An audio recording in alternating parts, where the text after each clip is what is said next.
what values are we teaching, right? Because the values that we hold now is 30 somethings in this room, right?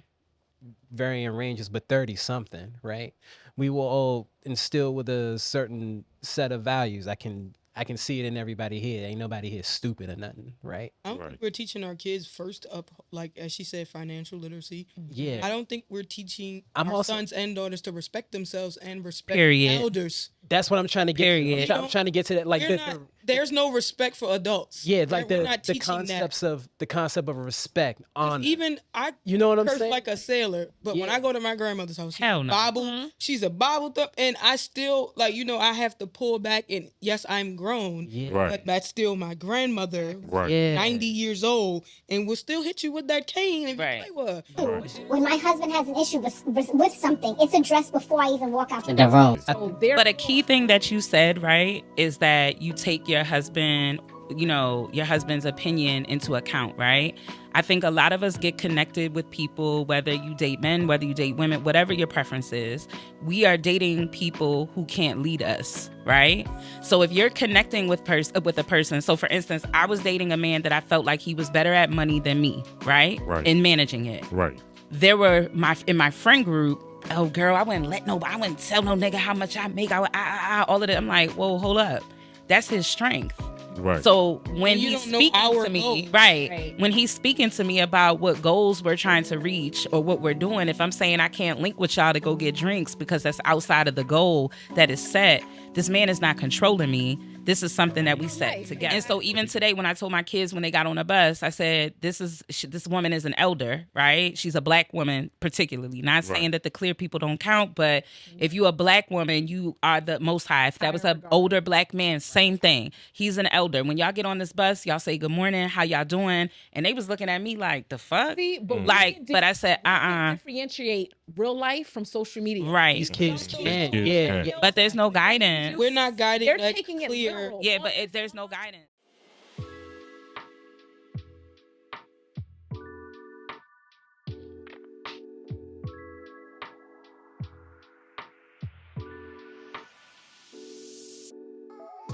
There's no guidance. Exactly. I was an avid I still am. I am an avid 3 6 Mafia fan, right? Yeah. I don't do coke. Oh, I was just in the car. Right. I don't do cocaine. Never tried cocaine. I don't want to worship the devil. I don't want to do any of those things. My parents really had a problem with me listening to my dad, not so much. My mom, she like, what the fuck? Like my mom was like, I don't understand. You know what I mean? So I say, you either gonna get Mariah Carey or you about to get this. Which one do you want? Right. So in listening to that stuff, right? My parents never censored my music. Like they never censored any of that, but we had open conversations as well. Mm-hmm. I never wanted to do those things. I just enjoyed the art of it. We listened to Jodeci. That didn't make me want to cocaine, beat my partner. But it was some, it was the vibe. It made you want to fuck. But in chaperoning, but not as an adult, yes. But as an adult, as a kid, you were thinking about that. Yeah. And in chaperoning, like school dances and stuff, like when the adults are like cringing, like the fucking music. Oh my god! I'm like, bro, we listened to the same shit. It was the same thing. Where is the dialogue? I used to look at old people when they said that, I'd be like, nigga, you was listening to a nigga talk about how he stroke it to the east and stroke it to the west, and no, you know what I'm saying? Here's one that might fuck your head up if you never paid attention to it. I seen it on a post on Instagram. Before I Let Go. It's a breakup song. It's a breakup song. It's a divorce fucking song. Yes. We up here electric sliding to the electric slide is about a vibrator. My favorite is If Loving You Is Wrong, I Don't Want to Be Right. Toxic as fuck. Yes. And we understand the other side. I'm like, we up this bitch electric sliding two-step. Light the grill up. Light the grill up and let's dance. I already know. But to the point of what you said, I don't think that we knew that. We didn't. That's what we didn't know that. No. Ren and Stimpy, if anybody watched that as a kid, that shit was inappropriate as fuck. And I used to be in the house dying laughing, not realizing this shit is fucked up. My maternal grandmother forbid us to watch The Simpsons in her house. She ain't play that shit. Oh yeah, The Simpsons. The first time she heard Bart say "Eat my shorts" nightly at my grandmother's house, it was a fuck no. Like my grandmother was Catholic. She was Indian. She didn't play that shit. First time she heard Bart say "eat my shorts," she was like, "Turn that shit the fuck off." Like, so every Sunday, if we was at her house, you gonna find something else to watch. Like, or read a book. Read a book. Read a book. And I think with me is like, at least when I was raised, I was an athlete, but I was a nerd. Right. Like I was avid at the library. Me too. I love to I would read. bring 10 books out. Hey, see, you got the Slytherin. So I know But what that's why I books. said I wanted to play devil's advocate as far as we were talking about like values and dress code. Like for example, now it's summertime for guys. The hoochie daddy thing, right? Yeah. I posted a picture on Instagram. Like, why is your 2 days ago. Guadalupe out? Like, why we gotta look at that? But hey. 2 days ago, I posted a picture and I had some hoochie daddy shorts, and my best friend commented and my sister commented, was like, "Who let you come out the house dressed like a slut?" And I'm like, it's fine when y'all do it, but it's a problem when I do it. So that's why I say it's a devil's advocate. If he went outside, hoochie daddy shorts hiked up, you can see the print, and you know, It's a double standard. Take this down. You're a dad. Take this down. It's a double standard. It's a double standard, and I think overall culturally, and I know we're supposed to, but I think we put women on a higher pedestal, and we allow men to do and say whatever the fuck they want. That's true. And it doesn't reflect.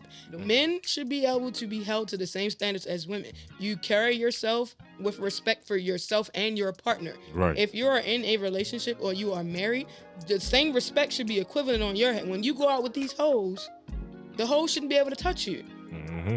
And it should never be a problem. It don't happen like that though. And that's what I'm saying. And that's what I was gonna say. Like, it doesn't happen. Like we don't even, and a lot of times we don't even have people in our friend group who check that shit. Nope. Like talk about it. You might have a super popular friend, a super attractive friend, and the hoes is on them, right? And you don't have that friend in your friend. Hey, you're getting all the hoes, and they not saying anything. You got a wife or a woman at home. Let me ask you this. How deep is loyalty supposed to go? Very deep. Where that submarine went? Yeah. Damn.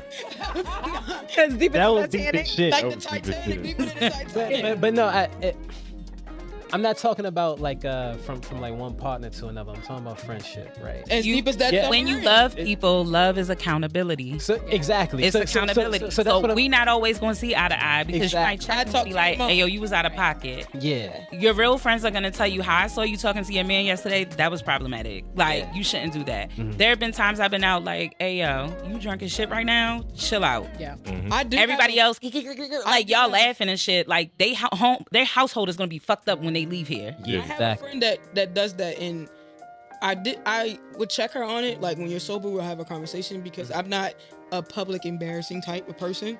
Like I would rather pull you to the side or be like, "Look, bro, you chilling, chill the fuck out." But in this instance, with her drunken antics, she pissed off the person that I'm dating. On the first impression. This was the first time they met each other? First time they met, she's like, I hear you're dating someone. We're at a party. Matter of fact, it was like Cinco de Mayo. We're at a party. I get it. Y'all have pre-gamed all fucking day because Cinco de Mayo is Cinco de Ditch Day. Ain't nobody go to fucking work. Y'all been drinking since 12 p.m. Nope. Cool. I introduced them. She starts coming off left with the questions and, what's going on with you and my sister. Was and I lit? Yeah, lit as hell. But I was like, this isn't the time and the place for an introduction to someone that I'm dating. Not like Right. that. And secondly, if First you can impression. relate, the person I'm dating is Dominican. She's Puerto Rican, no. she's Haitian, she's Jamaican. So automatically, because we're in this environment. Scotch bonnet pepper, baby. Yeah. Oh. We're at a party. So she's like, we're in a public setting. And I see her body language change. And I instantly recognize it. Like me and my best friend was like, we're within a safe space that allowed them to have a conversation, but not feel like I'm forcing her response to these questions. But when I seen that, me and my best friend looked at each other, was like, 1, 2, 3, go. I was like, all right, enough of this shit. Because I know her well enough to know that she'll slap the shit out of you. Right. And now the fun's over. And then they like, well, why you let your friend slap your sis? And I'm like, well, sis was out of fucking pocket. Because then I pulled it to the side. It was like, you're out of fucking pocket. One, you don't have the right to interrogate a person I'm dating. But this ain't even in that capacity. This ain't the avenue for that. Yeah. We have kickbacks at the crib all the time. You could ask her those more personal questions in a smaller scale. Right. And it still won't be cool. Because it's not your business. If she says I'm just her friend, we take friend title as I'm friend zoned. I'm telling you, she's telling you I'm her friend because it's none of your fucking business what we are. what we are to each other is not none of your business. I also think it's the energy you deliver in the space. Yeah. Because had she approached it, maybe she was different. she was very rah-rah. It's also reading the room. Yeah. You know what I'm saying? She didn't do that. Yeah. A lot of the people are neurodivergent. Yeah, and they're a little off. this is the thing. More than we know. Accountability. This is one of my good friends, so I literally had to pull her to the side and was like, "One, you cut off this bottle of tequila y'all been carrying around. It give you that liquid courage to the fact that not only was she gonna slap the shit out of you, so was I, because you're out of pocket." So can I ask you a question? Yeah. The next day, what was the dialogue between y'all? The friend? Yeah. I called our older sis and I told her about it, and it was kind of like, she lacks accountability. So she didn't see anything wrong with her behavior. And I think that was probably, Cinco de Mayo was 4 months ago almost. I ain't had a full conversation with her yet. Like, even to the point where my birthday invites have came out. She was talking to our sis and she was like, "Oh, the girlfriend going?" And my sis like, "She's planning it." And she was like, that's the end of the conversation. Because she was like, "You didn't get an invite." I don't want to put my person in a place where they feel like they have to be on the defensive when we're supposed to be having fun. Right. That's a big problem we have in our community in general is accountability. Yeah. Where is the fucking accountability? Because I was like, yo, and then you still haven't had a conversation with me and don't want to. You're avoiding me. Because he's hoping they're hoping it's going to blow over. And it's not. So now December is 5 months away and you're not invited. And she's a part of the travel group. Man. Where we know I ain't got to worry about you not having your money, the trip not going to get canceled. But this year you're not invited because, one, you still aren't adult enough to have a conversation with me. And then you're going to have a conversation with my partner. That's it. Because I don't want to put people in a room and they feel like they got to be uncomfortable all the time. We on vacation. I came here for the good vibes, to get the fuck away from the city. Beats the sun. Y'all turn up. I'm going to turn up my own way. With my herbals, and we have a good time. Like we I'm just saying, like I always look at it like this with vacations and stuff like that. Like, given what's going on, even if for them 2 days I can fucking forget before we go back to reality, I want to do that. Yeah. I don't want to be in the fucking house fucking refereeing a goddamn fight because you done got this tequila in you and now you feeling froggy again because now I ain't stopping shit. Let me throw a question out there for y'all. We talked about breaking generational curses, right? Mm-hmm. How do we do that? Because what does that look like? I'm gonna give him my big sadge. Yes, that said therapy. Breaking it for somebody else. We touched on that earlier when we talked about we have to recognize the issues that we have to fix in ourselves before we can pass it on to somebody else and try to break it. And understand that it is okay to be fucked up. Yes. It's okay. However, I could talk about one thing. I mean, I guess being from Jersey and having dated men from Baltimore, a lot of the attitude has been like, well, I'm from Park Heights, so that's what the fuck we do. That's what we like. And I hear you, but if I'm showing up as your partner differently, right? That you don't have to be on this defense with me, like I'm riding, I got your back. Like, I don't understand why you're still trying to live in that space. And you gotta relinquish that a little bit. I think I can say that from a sense of a lot of our families, Black and people of color families, have the what happens in my household stays in my house mentality. Sweep it under the rug. And we sweep everything under the rug. Yes. So we pass that on, like our parents passed that on to us.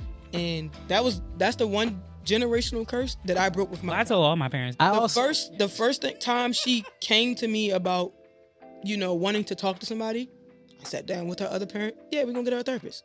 Mm-hmm. Because if my mom would have did that when I was 12, 13, when I'm crying out for help in a sense, or I'm trying to figure me out, I probably would have been a more well-rounded adult. Right. I didn't go to therapy until I was like 26. I do believe I'm also a believer in that, like, hurt people. Absolutely. I believe in that, whether it's our parents or the partners that we choose.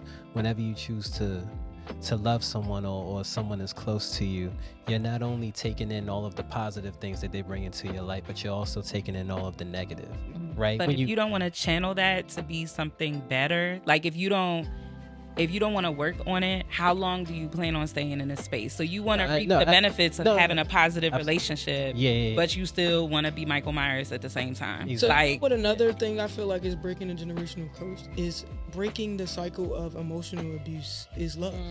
You mean like that tough, hard love? And in the sense of, that we've been through so much. Think of Belly. how he talked to Keisha, right from the movie Belly. The way he talked to her, and that's my bitch, and bitch, I love you. Yeah. Everybody doesn't respond to that type of love. Yes. I think that is a thing that we, as they say, like love language. I don't even know if it was love. You know what I mean? Like, but the way it was portrayed, is that he loved this girl, right? Yeah. He out here in the streets getting this money to take care of them, right? Right. So I think that we need to break the cycle of emotional immaturity as well. Yes. And one, like they say with the love language, you got to figure out what you need so then you can tell someone else what you need and be able to receive it. Because that's the thing. We love the hell out of another person and don't love enough of ourselves. Right. I think I've never been a fan of the love language thing. I'm all of them. I know. Yeah, all of them. Every last one. But some do way higher than the others. And none of them at all. Yeah. I'm not saying there's anything wrong with that. And mind you, this is just me personally. I feel like love is too complicated a thing. It's too complex. I can't. Not necessarily. Let me finish. Okay. There've been like I've met like a few girls in life that like I wanted to give more to than just 5 things. You know what I'm saying? And I don't even know how to like translate that feeling into like an action or like you know what I'm saying? I think I understand what you're saying. But the love language is complex though, because it runs deep, right? Okay. Acts of service isn't just me washing your car, right? Or getting your oil changed. It runs like, let me take a load off. If I know that we're texting all throughout the day, right? Yeah. And you're telling me like work is really fucking blowing you, right? Yeah. When you get home, me thinking about how you feel is to make whatever the remaining part of your evening a little bit easier. That is an act of service. It comes down to the big one thing that people don't know how to do is communicate. And 5 love languages comes down to how you convey your thoughts, how you communicate, and how your partner receives it from you. And you also cannot love people how you want to love. You gotta love them how they want to. Exactly. Yeah. Like what they appreciate and what they connect with, it might not be the same as you. We can love each other, but you have to understand how to love me. Right? Let me give y'all an instance, right? My love language, my number one love language is like quality time, right? Okay. I don't like acts of service. It's like I appreciate it, but it doesn't weigh high on your totem pole. Like my girlfriend had to learn that I'm not a gift person. Like, I don't want no gifts because anything I want, I can get for myself. But is that also a trauma response? Ooh. Big sage. I'm not gonna lie. I don't like it when girls buy shit for me. Why? But I think it's a trauma response because a lot of guys either are not appreciated. Yeah. So they don't know how to receive when a woman is really genuine. And I understand that because I have that issue now where like I think it was really something small. Like I'm texting her, they're like, man, fuck this job. Today is the day I drop this badge on this fucking table and leave this laptop. Fuck all this shit. Yeah. Right? So then I get home and she's like, I got you a gift. And I'm like, it was very something small. It was like my favorite cookies and it was in a box. Yeah. That's lit. Right. And then she cooked. So I was just like, you just got off and she beat me to my house. But it's like that. Like my girlfriend would do something like that. Like, that's an act of service. Yeah, and I appreciate that. But she knows she learned over the time we've been dating. He likes experiences more. He likes memories. Like, let me take him here. Let me like take him there. That's a positive memory. It's very small. Yeah. And I think and an experience. Yeah, it's an experience in itself. And I think and I can kind of relate to like some of your stuff being as though I date women. Right. And coming off as masculine, they feel like we don't deserve the same type of stuff they want. Like they want the princess treatment. They don't feel like the masculine or the men. We're sassy if we want that shit. Yeah, you want to be catered to. A lot of women. No, I don't actually believe that. I'm just saying. No, a lot of women and everything is depicted as gay for you guys. Yeah. Like if you talk back, it's gay. If you got your hair cut today and we talked about this on another episode. Actually, so it's like it's not a safe place for you guys to want anything anymore. Like, But that speaks back to what she said. And well, actually, both of y'all said that about around emotional maturity, right? Yeah. I want a man that takes pride in taking care of himself. I just told somebody I stopped dating them. You don't take care of yourself. I don't like how he was like, because I don't have a haircut. I was like, yes. Like, why you don't want to do this? Like, I don't understand. So the funny thing is, right? I understand No Shave November, but it's July. July, yeah. Come on. Yeah, like what's going on? Like my girlfriend, right? I had to learn her I had to learn her love language was act of service. She works for a nonprofit organization. That's why I asked, like, oh, which one? But she's like a co-founder of it. It's called DC Mamba. Oh yeah. Okay. You heard of them? Yes. Okay, so yeah, she's a co-founder. That's fucking lit. So when you know how the summer camp. She's been on the show, yeah. She's been on the show a couple times. I'm over here fangirling my bed. No, shout out to you, babe. But so when she had, how the summer camps go, you've experienced them. So when they're rowdy, like you now. experience that. So when she comes home from a day like that and it's overwhelming and it's like it's a lot on, I can see it. I say, all right, well, let me cook. Let me like clean up the house or something. Like let me hey, you chill. I'll get the girl. She got 3 daughters, my stepdaughters. They mine too. But that's beautiful. I'll be like, I'll get them ready for bed. I'll do something like that. I'll tag team. It's a partnership. Mm-hmm. So with that being said, I forgot where I was going with that.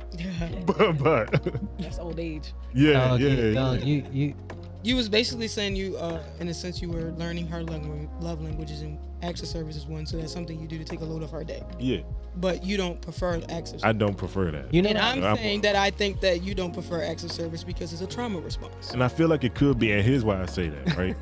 my mother we had a talk the other day, and she was at work majority of my childhood, right? And I think she felt guilty about being the one that worked. Like my dad worked, but eventually he got his own business, and some other things went down with that. I ain't gonna go into too much detail, but it fell on my mom to be the sole provider. My dad, their partnership deal was, all right, well, if my dad's gonna be at home, he maintained the house. He did the cooking, the cleaning, took me to school, picked me up, dropped me off. So my mother was the one that was at work all the time, and I think she felt a little bit of guilt for that because she wasn't there in the sense of where I needed her to be there. And I don't think that she think I understood that that's what she had to do. Like she had to be that provider. She had to be that one to provide. And all kids one day, it's a real thing, and it's gonna weigh on you regardless. And so I think like now, like growing up, I guess she tried to make up for that somehow. Gifts, gifts, and then. Yeah, my mom was a workaholic too, and we had everything we needed, and then most of what we wanted most of the time, right? Same. Right. So I can't say we went without. As far as a materialistic, we went without seeing her. Yeah, we went without seeing her, and like I have these conversations with her, and it's harder to resonate with her, like why me and my brother respond to her in certain things. Right. Because it's like, okay, 30 plus years now, you're affectionate. Now you're here. Right. And it's like, it's cringy. Right. It's like, I don't want it now. I don't want it now. And it's like, but you still have that inner child that wants that. Yeah. That still wants to, but I can relate to what you're saying. Like she was a provider. She took care of it. She was a single mom. So she worked 2-3 jobs and, she did what she had to do to provide. Yeah. But it's like, sometimes I needed you to be there. Like when I played sports, my mom would be at work. Right. So and to the point where it's like I can count how many games you came to, how many games you met, you made it to. And it's like, as a kid, I'm resentful because it's like everybody has somebody in the stands, and all I have is my mom. Right. Like my dad is physically alive, but he wasn't here. And for me, it's the opposite. My dad died when I was 19. So it's like all I got is my mom. So it's like the certain memories. I'm like, hey, Mom, remember when? She's like, nah. Like I don't. I'm like, oh, damn. I grew up a little, so I had both of my parents in my life. My father was a military man. He was in the Navy. And my mother, she was in the medical field. She was a nursing assistant, something like that. In any case, we moved around a whole lot. I've had the chance to live in Japan, the Carolinas, Florida, all of that shit. When I hear people talk about like having like one parent in their life, there were times when I was a kid that I wished I only had my mother. Because my father, I was very intimidated by him. I first learned about violence from my father.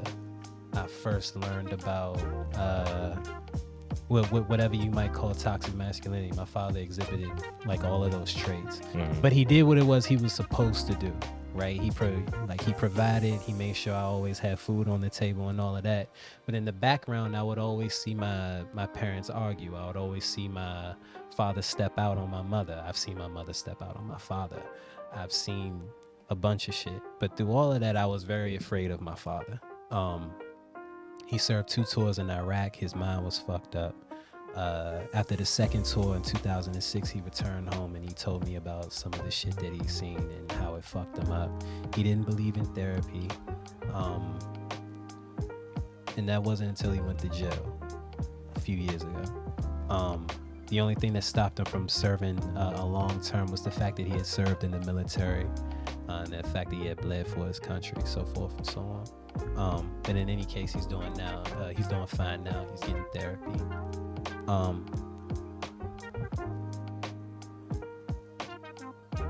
I've never seen a good example of a successful relationship in my entire life. In the entirety of my life, the only example I have of that is my grandparents. My grandmother died last year. It was literally till death did them part. I've never seen an example of a successful relationship in my life. I'm also very perceptive. I see things in a lot of people that they don't even see in themselves. And for that reason, I feel as though I'm left jaded about the concept of relationships. I've gone through a number of disappointments, as everybody has, heartbreak, so forth and so on. And I've never seen a truly good, example of what this shit is supposed to look like. But what is it supposed to look like? I don't know. I don't think there's a standard. I don't think that. I think you create what you want it to look like. There is none. There is none. I think everybody has their own outline of how they're gonna write their research paper. That's what I always say. Bro, that's fact.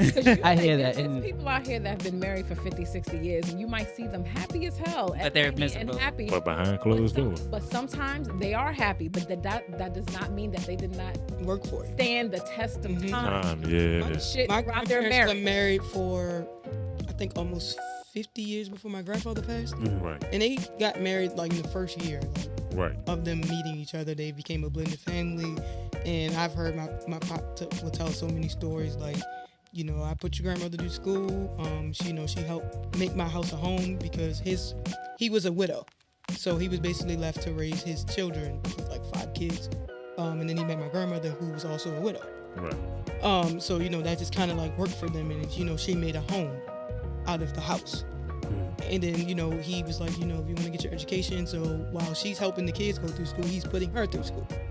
And I can't say it was perfect, but listening to them as an adult and listening to the stories, and to me their relationship was perfect because it was still standing. But I think we look at years too much as a successful relationship, and the years don't usually matter. No. But the effort. Yeah, it's the effort that they put into it. My grandfather made my grandma retire after 30 something years of service to John Hopkins. And he was like, I want her to retire. At this point my grandma's almost 80. So he's like, you gave them 30 plus years. It's okay. Our kids are grown. We have great grandkids now. What are we working so much for? Yeah. And I listened to how she was born when I was younger, and we would have Thanksgiving at their house, and he would be in his own little space. And I remember when I got old enough to ask, I was like, why weren't you downstairs with the family? He was like, well, one, I know you guys don't see your grandmother as often, so I like to give her that space because she loves to entertain. She loves when you guys come over and your kids come over, and I don't like to take that away from her. But I was like, but then you also have to look at it from our perspective. You're the only grandfather we know. We look at it as you don't want shit to do with us, even though you raised our parents. There's a separation. Yeah, but talking to them as got older and listening to them talk about their trials and their relationships, Right. I can respect it more and understand that what we looked at was perfect, but they went through some shit. Yeah. And then you can think, we were just talking off air about the music from back then, and you hear the grandparents was cheating too. It's just he left his side bitch at home. Yep. Yeah, he left the side bitch at home. Yep. He didn't bring her to granny house It ain't with your kids. glitz and glamour. Yeah, it's not. It's And I don't no, think and- it's and- no manual And mind you, for this, for parenthood, for anything. For nothing. And I tell people that one of my best friends just had his first kid a month ago. I was like, there's no manual to this shit. We're still figuring this out. My child is almost an adult. Listen here. imagine. Go ahead, Ron. Listen here. I'm about to raise a boy for the first time. This is brand fucking new to me. I've been around all girls, so it's I'm trying to figure out how the fuck am I about to raise So is it scary? Is raising a black son in this culture now? Yeah, it is. And my girlfriend understands that now because she's Honduran and El Salvadoran. But she's like, yo, he's going to be profiled as black. So how do we prepare him to be, that shit's black? Scary. It's scary. Bro. And that goes back to like his original topic. It's scary raising children of color at all now. Yeah. Like the girls is catching it too. Yeah, even recent now with like the stuff in Florida. They're literally trying to erase us. Yeah. From history. Yeah.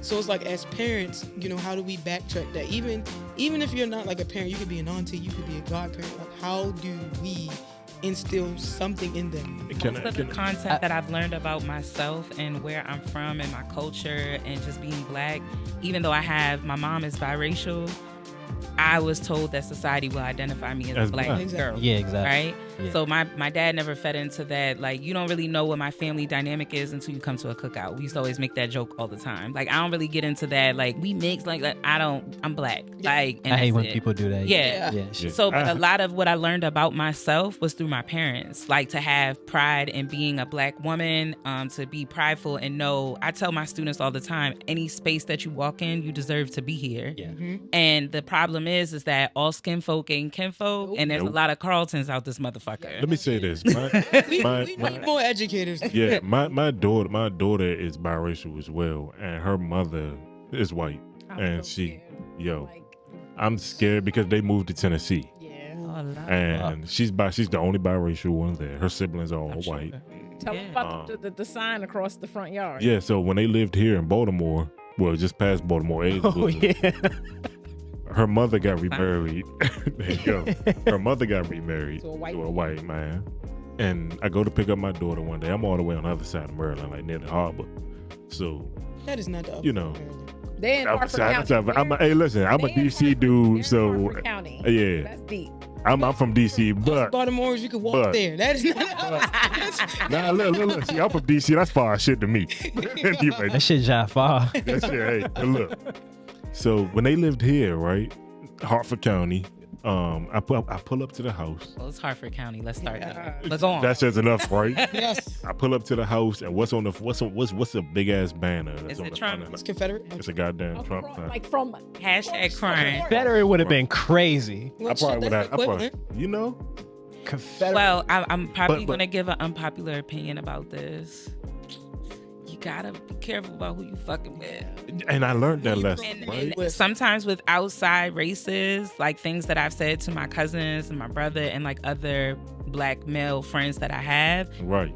Think about how women are viewing you, right? Because I have a lot of friends that I just don't date black women and the reasons are very egregious and crazy. Right. But what I say is, so how do these women view you? How do they look at you? If everything about you is a sexual entity, like it's because his penis is big, he's a big nigga, he's this, you're being placed in, you're being sexualized. No one's talking about your character, how you show up as a partner. I also believe anything like that. I also believe like you attract what it is you are. Right. Like like low vibrational shit. You'll attract that if you haven't like improved yourself in some sort of way or like ascended. But also people present themselves differently, and so we fall for the representative, and then the manager pull up. Because because like we said on the previous episode, people fall in love with the aesthetics of a person versus the idea. Yeah. Like what you could be and what you are. That debate all the time because Shady, the persona, is the popular version of me. Right. So women will be like, the outlandish shit that I've said on like social media, that's what draws them in. And then it's like, you like the idea of me. You don't really want to know me. You don't really want to date me. Yeah. And then when I pointed out, they're like, what do you mean? I was like, it's look like you see the meme, like, did you know I could color? Right. You know what I mean? Like you just look at, she wears nice clothes and she's funny as hell on social media. You ain't even know I could read Braille. Right. Like Braille. Like I asked somebody that was like I knew her for like a year and she apparently was interested in me. So the first thing I asked her was, what was my favorite color? Without me telling you, just you see me enough, whether it's on social media, and you talk to me enough, what is my favorite color? She could not answer the question. I said, but you've been interested in me for a year. I talked to you on FaceTime. We've been in social settings, and you cannot tell me my favorite color without me telling you. So I said, you like the idea of me. You don't really like me. Yeah. And then she was like, well, you're smart. What makes me smart? Because I can have an intelligent conversation. I said, that could be my representative showing up. Exactly. It doesn't equate to intelligence. You better read the girls. Yeah. What the fuck y'all do with this sign? Yeah. Like, listen, and it's like, well, you work in tech. That still doesn't mean I'm intelligent. Some people don't care about substance. They don't care about that shit. And I need substance. I'm literally the equivalent of you have to stimulate my mind. The rest of you not my coochie is definitely dry. Like if you in real life, like as I got older, like I realized I value substance a lot more too. Like the aesthetics, because it be a lot of bad bitches that are dumb as hell. Yeah, I don't even want like a. You know what I mean? Like because that aesthetic is pushed so much. No, absolutely, and like you dumb as 10 bags of bricks, and you can't even type a complete sentence. It's like Gervais said, like the only person he said once, their only personality is being beautiful or pretty. What happened to the sign though? The sign, right? Did you that take it down? Stayed up there. That still stayed up there, right? No. But I drove back up there one, and it's gone. Somebody ripped that joint down. Okay. But my worry, and I think like my cousin is like, I asked her one day. I said, "Do you know who Martin Luther King is?" And she said, no. I think you told me about that guy before. And I'm like, yo, you raising a black kid, dog? And she not only this, in the South. And her daughter, she keeps breeding, and now she's having small little blonde-haired, blue-eyed babies. But there's no. And then that makes the brown kid feel like they on the outs. Yeah. Because how is she being treated in that household? Yes. Because she looks different. And she's being raised in the South now, right? Yes. Pretty much. So she's with me for like summer breaks, winter break. You probably feel at ease. Yeah, and the South is a different breed, like of racism. Even growing up in Baltimore, Maryland, and DMV, we aren't considered the South, even though we are the South. Right, like my girlfriend's from the South, so she's like, y'all not the South, y'all. You know, she was born in Cali, grew up in Texas. So she's like, this ain't the South. I said, look, we below the Mason. I get it. We're the northern southern state. Yeah. We don't have all of the culture and the melting pots that you guys have. Nah, don't do that, though. We good. No. We great. Yeah. We great, but what I'm saying is, and now dating someone who grew up in that southern culture, and she's been here like 6 or 7 years, and she's like, first of all, y'all assholes, like y'all don't even say good morning, you know, and it's a different. We're salty. That's all. Like once I visited the South more, and I like we're not as welcoming. Their hospitality is on a level. Their hospitality is that we're not as welcoming to just a stranger. Right. Especially East Coasters are like that in general, and especially from this area, we're not as welcoming to just a stranger. Anyways, it's like, right. You know, and I understood that because you know we was groomed to have some type of like aggressive mentality growing up here in the city. But then as I trickled into tech and corporate America, and you know, you realize you got to switch your hats when you're in the room with these people. Right. Like even with me, I think before like a year ago, I was the only woman of color on my team. And then of course I checked other boxes for them. So it's like, do I show up as me, or do I have to, turn into Carlton? And that was one conversation I had to have with my manager. Like, I'm authentically gonna always be me. I know how to be professional. I know how to do my job. I don't get, and I was like, I'm still myself. Yeah. But he's also an older white man. Right. Who grew up in the Midwest. Right. Who used to be a cop.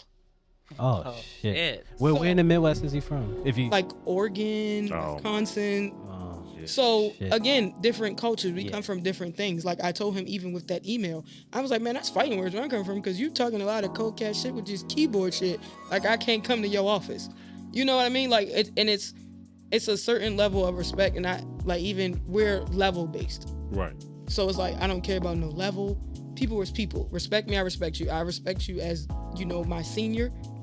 But don't try to belittle me or like I don't belong here. And I was like, and essentially in my case, I'm the most tenured person in my cluster. So I've been here longer than all of y'all, and I don't give a fuck about none of y'all levels. And of course, it's the boys club, and the good old boys club are all senior levels. So I challenge a lot of things, but I was like, I challenge a lot of things because of that status quo that these things are normal. Right. Like, why don't you have any women as leaders? Right. Why don't you have any people of color as leaders? We can do all your work for you, but we can't be seen in the front line. Fuck that. So that is things that, you know, even with my daughter, she wanted to get into like forensics and stuff like that as her career choice. And I was like, you know, like she said, you go in that room, you're good enough. Don't ever let them tell you can't. I said, because even with me, they wanted me to not excel as well to the point now I'm a leader. And my manager tells me that all the time. And I was like, a year ago, you ain't want shit to do with me. Right. But now you understand. I said, you don't have to like my personality. Because when I clock out at 5, I don't give a fuck about shit. Right. You know what I'm saying? Like, right. I don't wish you no ill will. But at 5 o'clock, when I clock out and shut you ain't none of my concern. Because to them, because to them, we're the age-old cog in the machine. I believe it's very important that we create our own, in mass. I think they said they had 20,000 people physically there. Yeah. And like 30,000 registered and did like the online stuff. And I took two coworkers with me. One is Hispanic and the other one is white. And I was like, this is creating a safe space for us because, well, one could understand because he's technically considered a person of color, but he can't because he, in a sense, tries to get in with the... He's assimilating. Yeah, he's assimilating. Yes. I don't do that. So me taking him to that, I said, you hear these people speak. There aren't safe spaces for us. Yeah, because we dominate in a lot of spaces outside of sports. Right. You guys look at us as sports. We're the work hogs. You know, football, basketball, baseball, maybe. We're honestly the ones that give a lot of these white men the designs that they have. Exactly. You know what I'm saying? Like we're y'all literally still like even think of it like the black designers that were sued recently by Nike because they stole their design, right? And then in the course of Nike suing them, they took some of their designs and released them on their products. Yeah. So we're always good enough for you to be culture vultures. We're just never good enough to sit in the room. Right. And I think that, like, going back to what you were saying as far as us raising children is, you know, instilling that value into them ourselves because we have to put into our children because they're going to keep taking from our children. And even us as adults, they're going to keep taking from us. So we have to put in to these children what we want to see come out. Like, even in her space, with her being in education and working with these kids and instilling what they don't get at home, one, we need more people like that. Yeah, absolutely. I think we've lost that value as a culture as well. They're afraid to I worked at a boarding school prior to coming to where I work at now, and people, it was all black staff, black kids, everything. The divide amongst all of us was fucking insane. Where you had people who were going along to get along. And I talked about on our podcast how I was the cheerleading coach there and I got fired because I sat the girls out of a game or two. It's probably maybe 2 or 3 because they engaged in a group fight. And so parents complained about it. And so the AD, the athletic director, let me go, like playing bent. So now I'm getting phone calls from kids and parents now you want to fuck with me and you want me back because the kids ain't fucking with this person here. Now you miss what you're doing. Because I enforce structure. Right. You know what I'm saying? But when I wrote the email and aired their asses out, you know what I'm saying? Respectfully, I said, this is not in hopes to get my job back, but to let niggas know what time it is. Right. Yeah. That y'all are fucking these kids over. And I put a long quote about like collateral damage. When you don't discipline, when you don't hold kids accountable, we're breeding adults that are going to be lacking accountability. Yeah. Absolutely. It's not a vibe. And the culture full of it. When we talk about changing or breaking generational curses and instilling the confidence in our young kids right now so they understand that they deserve to be in those spaces, I think about my daughter who's 5 and I'm all about this girl. But when I tell you every morning I wake her up and she gets in front of the mirror, I said, look at yourself in the mirror and look at yourself and tell yourself you are intelligent, you are deserving, you are worthy. So she understands, she has a confidence about her when she's out in front of people that she deserves to be in that space. But we don't understand that. But that comes from you because you know how to give that to yourself. Yes. Some parents can't give that to somebody they don't have it. And that's what we have the problem at. We can't even break the issues or even see it in ourselves. And we don't want to see it because I can say, like, when I went to therapy, like the first couple sessions, I was just sitting there like, and then it's like, she started peeling the onion back. Like, we're going deeper, like in, I think it was called EDMR therapy. When she did that, and it's kind of like it makes you go into like repressed memories and stuff like that. Yeah. And I'm like, I forgot this, this type of trauma, like actually. That's why when you ask me, like, oh, do you think like the acts of service thing is a trauma response? Yeah, and because I link those. Me. Yeah, because like when she's like peeling these things back, and I'm responding to her, and you're doing the work, as they say, like not just going to therapy. People think just going to therapy, like you literally have to do the work and tell in that room, tell the truth in that room, and when you go home. Yeah. And the one thing like I could appreciate about this woman is, one, she was Black, and two, she gave me homework. Mm-hmm. And then when she called it growth work. Right. And then when we came back in the next session, she like, okay, so if I gave you this worksheet, did you do it? Let's discuss like the first 15-minute session, maybe just going over that worksheet. And even to the point where I had growth work for my interpersonal relationships too. And a lot of people don't get that. Right. So it's like I was in a relationship at the time, so I'm telling her like I'm dealing with these things because I'm responding in a way that, and I'm not understanding why this is not reciprocating for this individual. But then it's like, oh, I'm with my friends and I can do this. So it's like I had to have the conversation with my partner, and then I also had to have a conversation with my close circle of friends to be like, basically, what do you find a problem with me? But you also have to have those people that are willing to hold you accountable and willing to tell you the truth. Mm-hmm. And one of my best friends is like that. Like, we had a full-on conversation, and his biggest thing was, I show up for everyone else, but not myself. Mm-hmm. I'm the friend that shows up. I'm the friend that's gonna tell you about yourself. You having a birthday thing for your kids, yourself. I'm showing up. He was like, yeah, it didn't come December. Went for everybody else. Like I said, about to raise like a Black son, right? And with my girlfriend understanding that, and we're figuring out like, okay, how do we, technically, we have 2 Black kids in the house, biracial, whatever you want to call them. Mm-hmm. How do we prepare them to be receptive by the world, viewing them as Black people? On one hand, you got a biracial girl who is just now understanding and learning that, hey, I am Black. Like, I'm surrounded by white people. If she had an instance where she wanted her hair to be different because her siblings had that straight head, right? And she has the curly, more Afrocentric hair.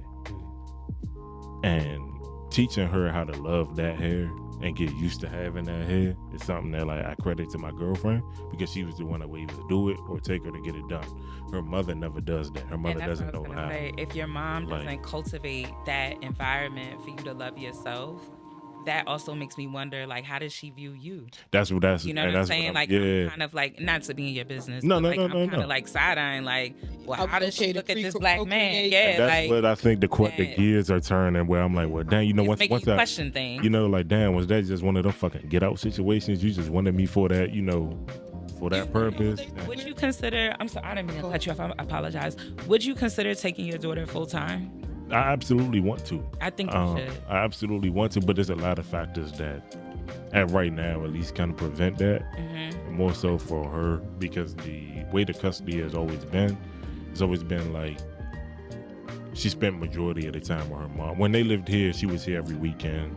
And then when they moved, it shift to like, she comes down to the summers and winters. Mm-hmm. So it's like her nucleus really is like with her mom. But I think that's also a double standard. But is it safe though? Yeah, is it safe? And I'm starting to question. Emotionally. I'm starting to question that. I think I'm starting to question that, honestly. I'm going to empower you as a father to, so my previous partner, got a divorce, and it was very nasty, like when he separated from his daughter's mom. Mm-hmm. And one of the things that I really championed for him was to like, don't let the court system bully you out of being a dad, because immediately, because they weren't on good terms, the conversation started to shift as if he was a piece of shit parent.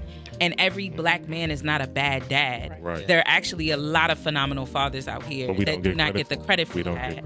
And the system is used to that. Right. And so it tends to try to intimidate people for, taking a stand against what they have a concern around their kids' emotional well-being, their safety, and a whole bunch of other education, a whole bunch of other things. So I do encourage my male friends to like, it might be a lot on you. It may be heavy burden for also the new partner that you have, whatever the circumstance is.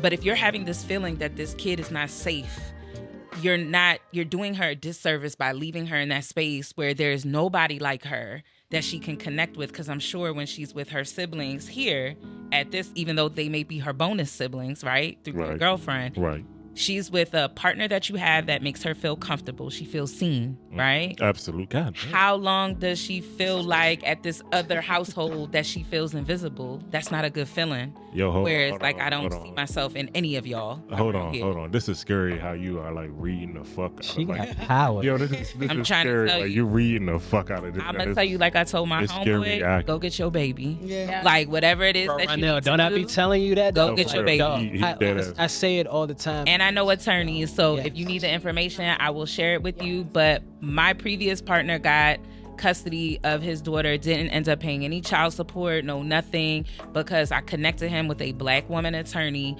who is an advocate for Black men having access to their children in the way that they deserve. And you're not just going to throw somebody on child support because you're not feeling them. Here's the thing, I'm on child support, right? I got a Black lawyer, and when I got him, everybody in that courthouse told me, yo, you got one of the best fucking lawyers.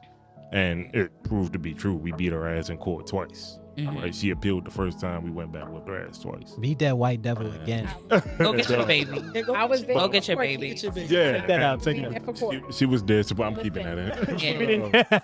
But my girlfriend's been like super supportive, super like involved, and like just. Yeah, Evelyn's the shit. Shout out to you, Evelyn. Yes, please. Like Evelyn.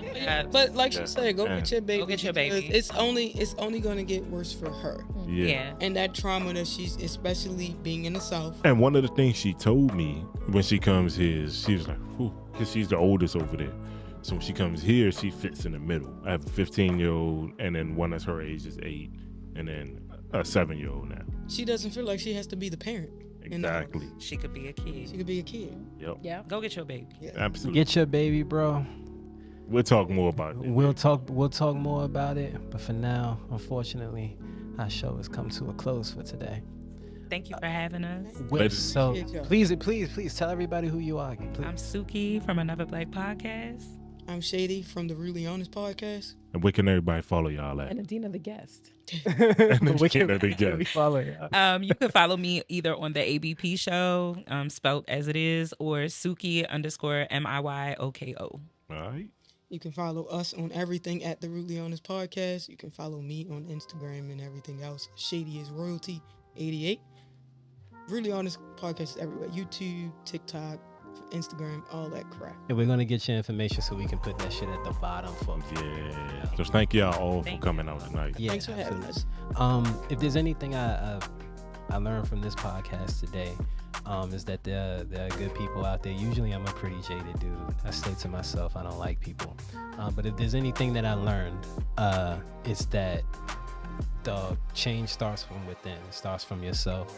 You can't expect the media to do it. You can't expect the internet to do it. You can't expect your friends to do it. What you can do is, get better yourself, and you can pass that along to your children. You can pass that along to your friends, your family.